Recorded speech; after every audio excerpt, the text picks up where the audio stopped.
Olá, bem-vindos ao Questão de Ordem. A minha entrevistada é a deputada estadual Ivana Bastos, a deputada que é a mais votada do Parlamento baiano e foi pela terceira vez consecutiva também a parlamentar mais votada da Assembleia Legislativa da Bahia. Deputada, bem-vinda ao programa Questão de Ordem, é um prazer tê-la aqui. Prazer todo meu no início do ano, no ano de 2024, aí iniciando, desejando todo sucesso a você, ao seu programa, aos nossos ouvintes, dizer que estamos aí inteiramente à disposição. Deputada, a senhora falou do início do ano e vale ressaltar que nós estamos no recesso parlamentar. Então, eu quero agradecer a presença da senhora aqui e gostaria que a senhora explicasse para a gente o que é o recesso parlamentar, já que se trabalha muito também durante o recesso, né, deputada? Olha, eu costumo dizer que nós trabalhamos mais no recesso parlamentar. Nós temos o recesso de dar a presença aqui na casa, de estar em plenário discutindo projetos em votações. O mês de janeiro é um mês que a gente não precisa dar essa presença. Mas muitos deputados, a maioria, está visitando as suas bases. No próximo final de semana mesmo eu tenho 7 cidades para ir. Estou chegando de outra cidade, então eu costumo dizer que esse recesso nosso não é férias, é bom dizer, não é férias, é um recesso que a gente tem trabalhado até mais. Agora, sem o compromisso de estar aqui de segunda a quinta-feira, no plenário, discutindo projetos nas comissões. É um recesso de plenário e de comissões. Deputada, a senhora falou da visitação que a senhora fará na próxima semana em 7 municípios que a senhora foi votada. A senhora é a deputada mais votada do Parlamento baiano, com quase 120 mil votos. Quantos municípios a senhora foi votada e como a senhora se divide para visitar todos esses municípios, se a senhora consegue, né, deputada?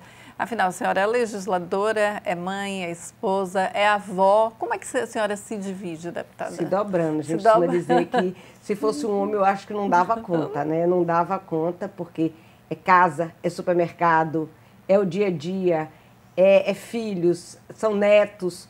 Mas eu acho que quando a gente faz uma coisa com amor, com dedicação, se arruma o tempo, se dá conta. Eu tive votos em cerca de mais de 200 municípios, mas base eleitoral mesmo são 36 municípios. Eu tenho a região sudoeste, que é a região de Guanambi, onde eu tive mais de 70 mil votos naquela região, e tenho a região da Chapada Diamantina, ali em torno de Lençóis, Iraquara, Ibitiara, Palmeiras, onde eu dividi a minha votação. Fora disso, a gente tem alguns municípios que são lembranças, né, de amigos, de parentes, de conhecidos, que deu mais de 200 municípios. Mas base eleitoral mesmo é na faixa de 30, 32 municípios. A senhora falou de Lençóis. A votação da senhora em Lençóis foi muito expressiva, né? Como se fosse uma votação majoritária, deputada. Fala pra gente. Nós temos um trabalho muito forte na Chapada Diamantina. Nós temos em Lençóis também, que é ali o centro da Chapada Diamantina, ao lado da prefeita Vanessa. Tem sido assim uma excelente administração e mostra esse resultado. Eu tive mais votos do que a Vanessa teve, candidata a prefeita. Mostra que nós estamos no caminho certo, que a Vanessa está trabalhando bem e que a população de Lençóis reconhece e aprova o nosso trabalho. Deputada, a gente estava conversando nos bastidores e a senhora, desde quando foi concorrer à eleição, a senhora tem sempre uma votação crescente, né? A senhora, com esses quase 120 mil votos, a senhora obteve 50% a mais do que na última eleição. A que se deve isso, deputada? Olha, se deve exclusivamente ao trabalho. Ao trabalho, à força de um trabalho, à luta de um dia a dia. Porque o voto é o resultado do seu trabalho, é o resultado daquilo que você oferece à população. E o meu trabalho tem sido constante, independente de ano de eleição ou não, eu estou presente, eu visito os meus municípios, eu busco investimentos para todos esses municípios. Nós levamos mais de R$1 bilhão de obras para toda a nossa região. Isso foi muito trabalho, foi muita luta, então eu credencio a muita determinação. Eu dizia ao meu gabinete há pouco que agora, no mês de janeiro, eu quero visitar todos os municípios novamente início do ano, estamos aqui dispostos a trabalhar, vamos sonhar juntos, porque eu acho que quando se sonha juntos, se consegue. Então, eu acho que todos os municípios onde a gente sonha em fazer uma praça, sonha em construir um hospital, se você está junto com o seu grupo, com os seus amigos, com a população, é mais fácil desse sonho se tornar realidade. Então, eu acho que o que os olhos não vê, o coração não sente. E eu gosto muito de estar presente para poder ver. E aí sim, eu volto com a certeza que eu tenho que trabalhar mais, correr mais atrás para a gente chegar naquele objetivo. Deputado, eu estava vendo algumas declarações do senador Otto Alencar e ele disse que a senhora, ele elogia muito a senhora e diz que a senhora tem uma vocação política nata, né? A senhora tem essa vocação política, mas a senhora também herdou do seu pai, o Fernando Bastos, que foi deputado estadual. Conta pra gente como a senhora ingressou na política. Se apenas seu pai era político ou sua mãe era política? Quem é a senhora? Não, Quem eu te venho inspirou? de uma família política. O meu avô, Dr. Juca Bastos, foi o primeiro prefeito nomeado, na época intendente, do município de Guanambi, que é a minha cidade. A família da minha mãe, a família Teixeira, também uma família política. Então, eu sempre estive nos bastidores. Eu lembro que desde pequena a gente via a casa do meu avô, depois a nossa casa, a casa do meu pai, aquela movimentação de política, eu sempre ali nos bastidores. Então, eu nasci nesse meio. E eu sempre fui muito envolvida, eu gosto de gente, eu gosto de estar no meio de gente. Então, isso me atraía muito.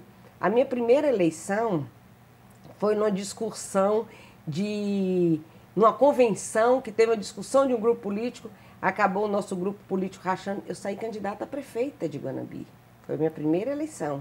Eu saí candidata a prefeita de Guanambi, nunca tinha pensado em me ingressar na política, eu tinha filhos pequenos, eu acho que só tinha Fernanda na época, filha pequena e tudo, e acabou sendo candidata. Mas faltando 20 dias antes das eleições, me tomaram partido. Então, eu tive todos os motivos do mundo para não ser política, para desistir da política, desde o dia que eu coloquei o meu pé lá. Desde o dia que eu coloquei o meu pé lá. Meu pai foi deputado estadual, eu tive um tio também, que era casado com o irmão do meu pai, que foi o ex-deputado Vilobaldo Freitas, que foi deputado por mais de 5, 6 legislaturas. Então, eu venho de uma família política. Mas uma família que nós somos 3 filhas e um filho. E que, por acaso, a única pessoa da política que se interessou, da família que se interessou por política, fui eu. Deputada, a senhora já participou de 7 eleições, ou seja... Para deputado estadual. Ainda teve mais. Não, teve de prefeita que eu não pude concorrer. Inclusive, meu nome chegou a sair na cédula, tudo que me alejaram no meio do caminho, tomaram o partido. Certo? Que foi a minha primeira campanha. Fui candidata a vice-prefeita da minha cidade também, fiquei de fora. E depois eu fui candidata a deputada estadual, nesse intervalo, hoje por 7 legislaturas. Então, 9 eleições. 9 eleições. Eu contabilizei aqui a senhora falando 9 eleições. 10 eleições. 10 eleições. 2 de vice-prefeita, 1 de prefeita e 7 de deputada. Imagine 10 eleições. A gente sabe que é difícil, né, deputada? Como foi que a senhora conseguiu manter esse ritmo? Porque chegou um momento que a senhora, quando foi candidata a deputada estadual, a senhora tentou e conseguiu na 4ª vez. Não foi isso? Foi. E a senhora pensou em algum momento desistir, porque seu pai, o ex-deputado Fernando Bastos, e seu esposo chegaram a te aconselhar, dizendo que a senhora deveria recuar de se candidatar mais uma vez. Foi isso? Foi, mas eu nunca pensei em desistir. Eu sou uma pessoa muito determinada. Eu sou muito persistente, eu tenho uma resiliência muito grande. Se eu estou naquele caminho, é porque eu acredito, é porque eu quero, certo? E eu acho que o resultado dessas eleições foi um resultado que mostrava que eu estava no caminho certo. Eu vim de 15 mil votos para 23 mil votos, para 36 mil votos, depois fui eleita com 45 mil, fui reeleita com 62, depois fui reeleita com 77 e agora com 118 mil. Então, a gente via que a gente estava no caminho certo. Demorou muito, demorou mais de 12 anos, certo? E era um trabalho constante. Eu brincava e dizia que eu era deputada, eu tinha mandato, eu bancava ter um mandato, bancava como com trabalho. Eu continuava representando meus municípios, trabalhando, vindo ao governo, buscando algo, mas eu não era deputada. Mas eu fazia o papel de deputada nos municípios que eu tinha votação. Então, eu acho que a minha determinação de acreditar que a gente lutando, correndo atrás, dá certo, eu sou prova viva disso. Porque eu tive todos os motivos que uma pessoa poderia ter para desistir da política. Na primeira eleição, me tomaram o direito, 15 dias antes das eleições, de concorrer à eleição. Depois, você batendo na trave. E é bom dizer que nessas 3 eleições de deputado estadual, eu fui primeira suplente. Eu fui a primeira. E eu não assumi uma hora. Eu não assumi um dia, nada. Foi por causa de 11 votos? A terceira derrota nossa foi 11 votos. Agora, todas as minhas eleições, dos 63 deputados, nós somos 63 vagas aqui na casa. O que eu fiquei mais distante, eu fiquei no 39º. Todas eu tive voto, por problemas de legenda, eu não alcançava, mas eu tive voto mais do que muitos deputados que foram eleitos. Eu tive voto. Então, eu tive todos os motivos para desistir e não desisti. E a gente vê o resultado. Tudo, eu costumo dizer aos amigos que estão na política ou que sonham alguma coisa, tudo tem seu dia e tudo tem sua hora. Nada vem em vão na vida da gente. Eu acho que isso, de repente, foi para você ter um amadurecimento maior, para você ter um aprendizado maior e para você dar muito mais valor ao voto que você recebe, muito mais valor à confiança que o povo lhe dá. Deputada, nessa época que a senhora ficou na suplência, como era a expectativa da senhora? Porque geralmente quem está na suplência... não tinha expectativa para ninguém morrer, não. Não é isso, não. Porque para assumir, ou morria, ou então secretaria, ou então virava prefeito, né? Tinha uma expectativa na campanha de prefeito. Será que fulano vai ser candidato? Não vai, nem candidato era. Porque eu dizia, olha, se for candidato, eu vou para a cidade ajudar. De secretário tinha uma especulação muito grande, certo? Tinha uma especulação muito grande, mas eu tenho uma convicção hoje que isso é muito forte dentro de mim, o fato de eu ser mulher. O fato de eu ser mulher atrapalhou muito. O fato de eu ser mulher, eu tenho certeza que eu não assumi nenhum dia, porque eu era a deputada Ivana Bastos. Se eu fosse o deputado, eu teria assumido, eu não tenho dúvida disso. Você acha que há muito preconceito ainda com a mulher na política, deputada? Muito. Nós somos minoria. Nós somos minoria. Ainda é muito difícil para nós, mulheres, alcançar qualquer posto de poder. É muito difícil. É muito mais difícil para nós, mulheres, chegarmos na direção de uma empresa, chegamos na presidência de um órgão. É muito mais difícil. Mas quando uma mulher chega numa presidência de um órgão, a mulher chega numa direção, você vê que ali funciona melhor. Que a mão feminina, ela tem tido mais força por causa da resiliência que nós temos. Isso é nato nosso. Isso é nato do ser feminino, certo? Você ter essa resiliência, você ter essa garra. A prova aí que nós somos mães, né? Somos mães, a gente coloca o ser no mundo e outra coisa. E que a gente sabe o que é lidar com a vida dos filhos. Então, eu acho que isso torna a gente muito mais forte. Não desmerecendo o homem, em hipótese nenhuma. Não estou desmerecendo o homem, estou dizendo da nossa força. Deputada, a senhora já passou por algum tipo de constrangimento por ser mulher na política? A senhora Vários. Se recorda? A senhora poderia falar apenas com a gente? Não gostaria de falar. Não? Não, mas quando eu fui candidata a presidente da UNALE, que é a União Nacional das Assembleias Legislativas do Brasil, eu viajei do Acre ao Rio Grande do Sul, pedindo voto, pedindo apoio, e eu passei por alguns constrangimentos. Eu passei por alguns desrespeitos. Mas no final nós vencemos, no final eu fui candidata única. Foi aqui na Bahia, foi aqui em Salvador, até a nossa conferência. Então isso são coisas que magoam, né? Que deixa a gente que vê. Eu já tive município que disse que não votaria em mim porque eu era mulher, porque eu sou mulher. Não, eu não quero uma mulher, eu não quero uma deputada. Eu quero um deputado, por isso que eu não vou dar o apoio. Imagine. E a falta de respeito também é tamanha, alguns constrangimentos acontecem. Alguns constrangimentos. Hoje não. Hoje não. Hoje não. Hoje não Mas tem, hoje não tem porque a senhora se posicionou não, eu acho também, que né, deputada? Também tem o posicionamento, eu acho que as coisas evoluíram, mas logo quando eu iniciei a minha vida política, isso há 26, 27 anos atrás, você tinha que engolir, era uma coisa mais constante, o desrespeito. Mas hoje não. Hoje a gente ainda escuta alguma coisa, mas a gente se impõe e acaba tirando de letra. Mas já foi muito pior. A senhora se considera uma política feminista? Não considero, não considero. Deputada, eu vou querer falar com a senhora a respeito das eleições aqui no Parlamento Baiano. Ainda está um pouco distante, mas é como se estivesse bem próxima, porque a discussão já começou muito cedo aqui. E a senhora tem como seu nome, né, postulante ao Parlamento aqui baiano, mas a senhora vai falar após um rápido intervalo. A gente volta já já.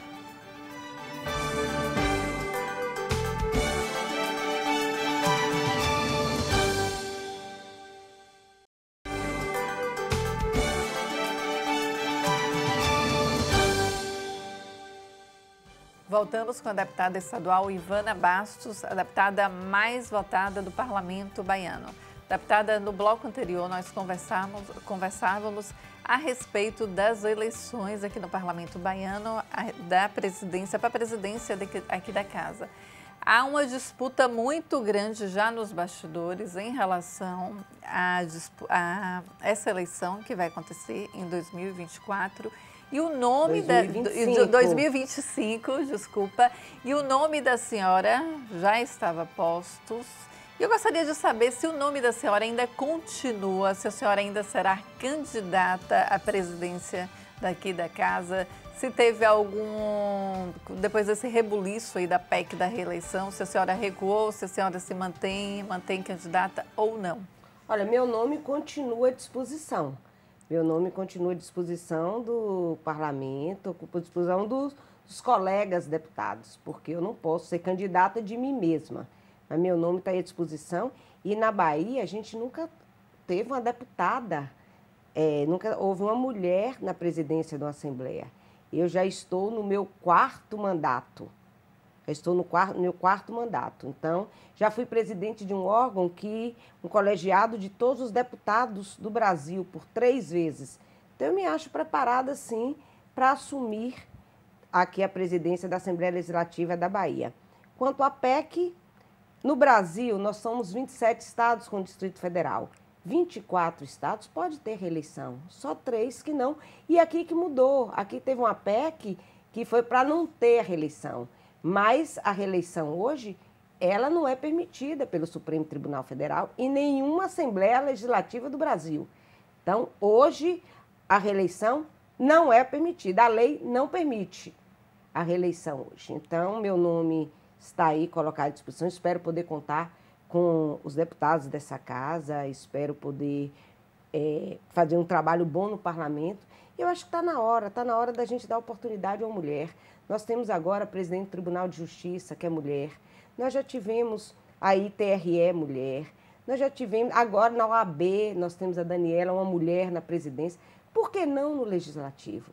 Acho que a gente precisa dar essa oportunidade. Está na hora de ser uma mulher presidente da Assembleia Legislativa. Deputada, na última entrevista que eu tive aqui com a senhora, em setembro, nós conversávamos a respeito disso e eu questionei se o presidente da casa, o deputado estadual Adolfo Menezes, que é colega da senhora de partido, se ele for candidato, né, à reeleição, caso essa PEC seja aprovada aqui não, caso a lei seja mudada. Isso. Porque independente, a PEC pode ser aprovada, continua não podendo ter reeleição. Só se a lei for mudada lá no Supremo, lá em Brasília, que aí a casa aqui pode ter reeleição. Aí eu quero saber do posicionamento da senhora. Olha, hoje não pode.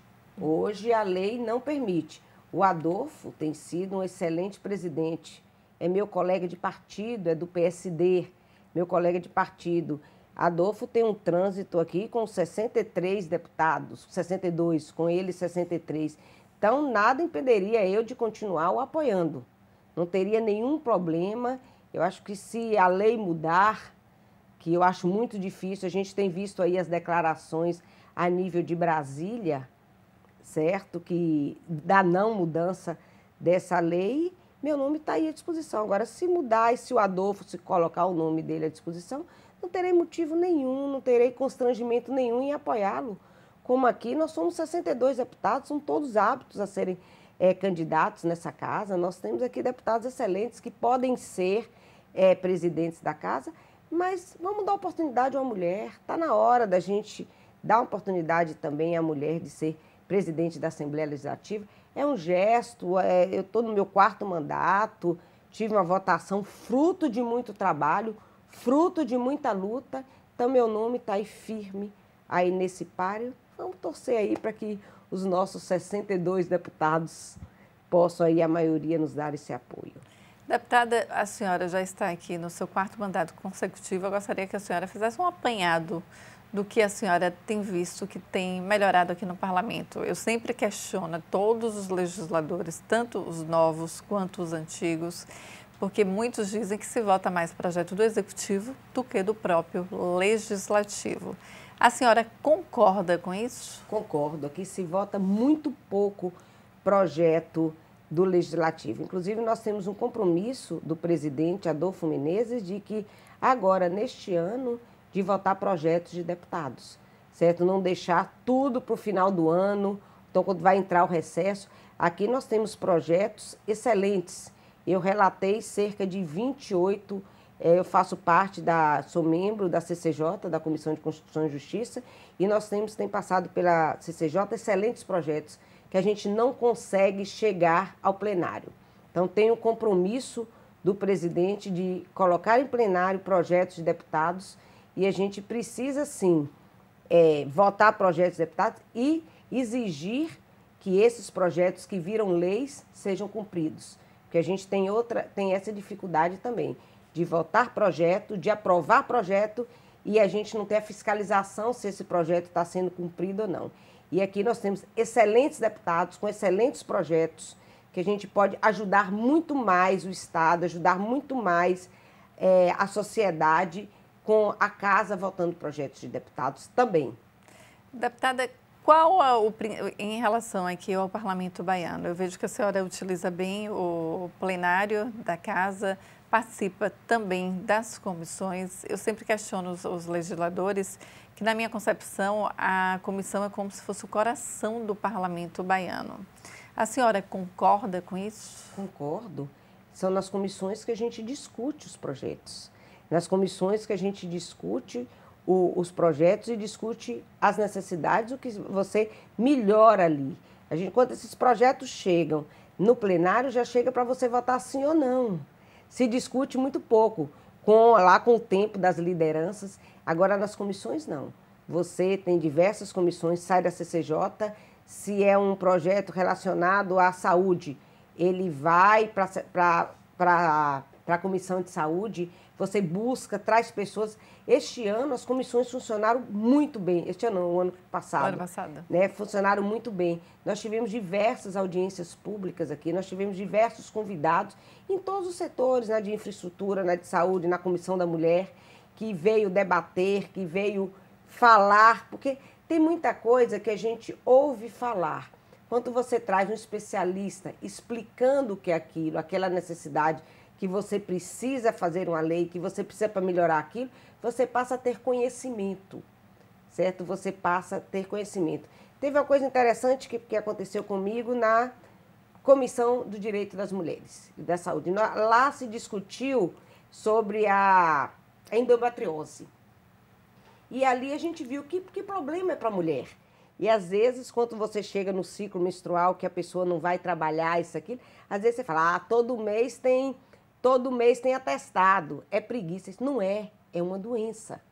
Então, você vê eu com quase mais de 50 anos, aí com quase 60 anos, foi na comissão que eu vi que realmente a gente precisa buscar um tratamento, a gente precisa oferecer às mulheres esse tratamento, tudo isso. Então, aqui se discute. Então, acho que o coração, a alma, são as comissões.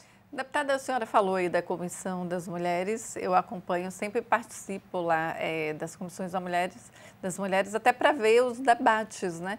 Como a senhora analisa a bancada feminina aqui no Parlamento baiano? É uma bancada muito forte. São verdadeiras guerreiras, né?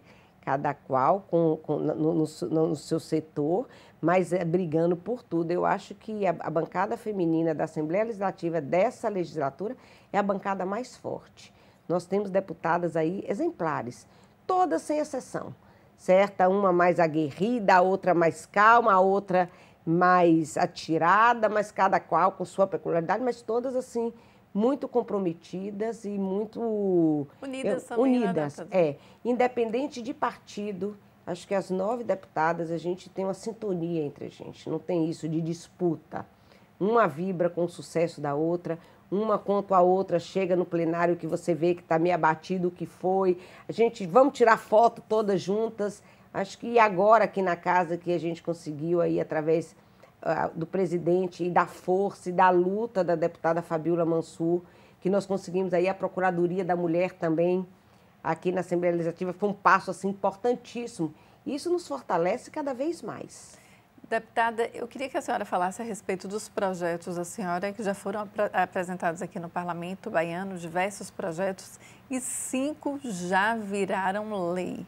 Se a senhora fizesse um apanhado desse projeto, dos projetos a respeito dos autistas, né, que a senhora quer beneficiar, acolher os autistas e também as famílias dessas pessoas e também dos projetos que já foram Nós temos alguns projetos que já viraram leis, como nós tivemos, que foi importantíssimo na época da pandemia, o uso obrigatório de máscara. Foi um projeto nosso, certo? Eu lembro que quando nós chegamos, também ninguém esperava que a pandemia chegasse o que foi a pandemia.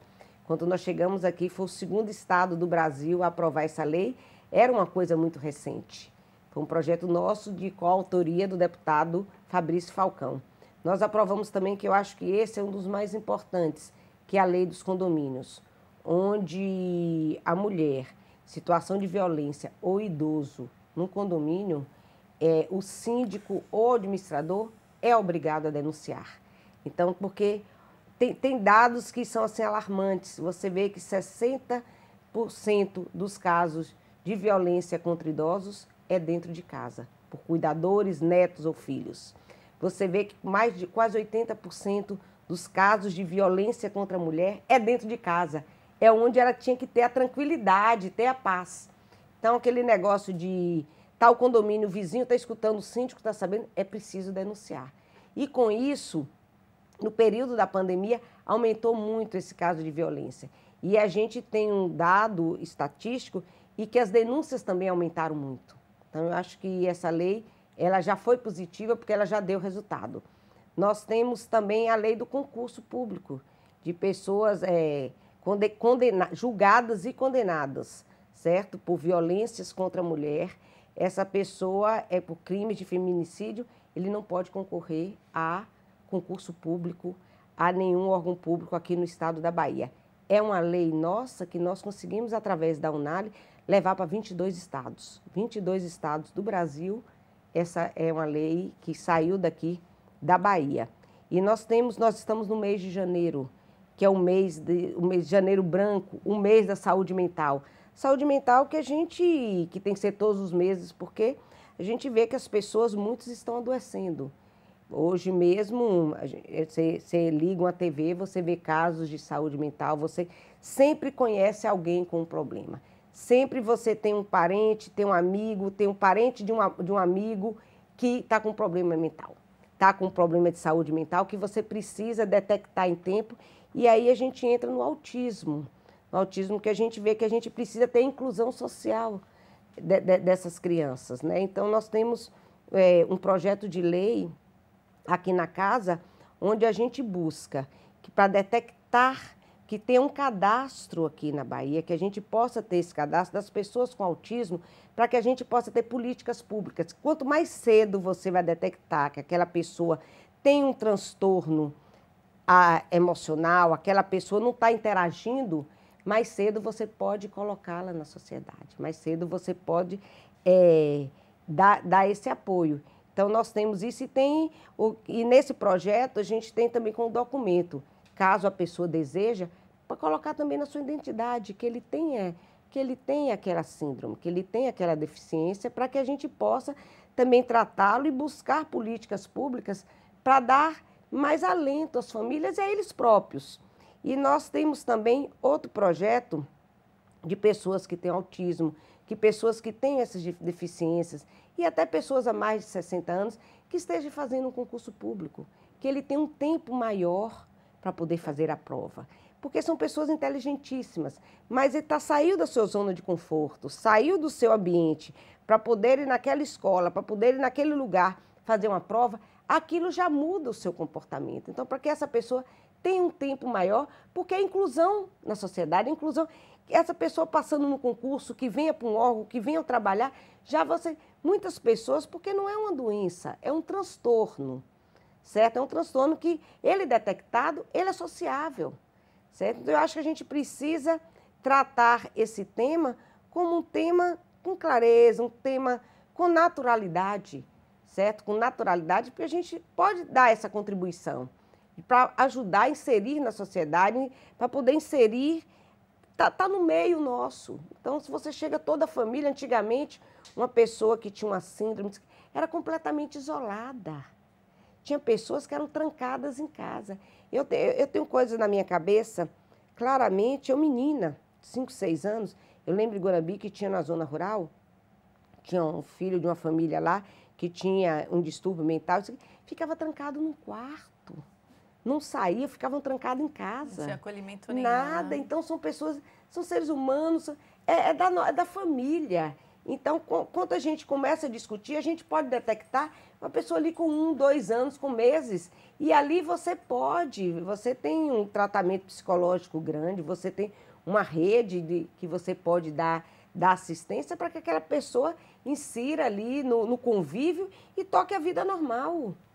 Deputada, eu quero parabenizá-la pelos projetos que a senhora já apresentou aqui no Parlamento Baiano, pelos projetos que também viraram lei, agradecer a presença da senhora aqui na TV, em pleno recesso parlamentar. A senhora tirou um tempinho, eu sei que a senhora estava trabalhando no recesso, para estar aqui conosco, falando a respeito da política, falando a respeito do trabalho da senhora aqui no Parlamento, sobre o histórico político. A senhora se emocionou aqui com a gente, então é sempre bom tê-la aqui. Espero que a senhora retorne mais vezes. Muito obrigada, deputada. Eu que agradeço, e fico feliz de ter visto esse crescimento, né? Porque quando a senhora entrou aqui no Parlamento, eu já estava aqui e vi todo esse crescimento da senhora sendo presidente da Unali, uma deputada que sempre teve essa votação crescente aqui, né? Não teve nenhum desgaste, cresceu bastante. Então, parabéns, ser a deputada mais votada do Parlamento Baiano. Obrigada, deputada. Olha eu emocionando de novo. Eu que agradeço, me coloco à disposição. E acredito muito que a gente possa melhorar e que cada dia que passa, com a força, com a união de forças, a gente pode ter uma Bahia melhor, pode ter um Brasil melhor. Estou aí à disposição e desejo a vocês aqui da TV Alba todo sucesso e que venham muitas e muitas entrevistas, que a gente vai ter muito o que falar esse ano, vai ter muito o que discutir e o futuro a Deus pertence, estamos aí num caminho certo, com certeza. Obrigada, deputada. A gente fica por aqui. Até o próximo programa.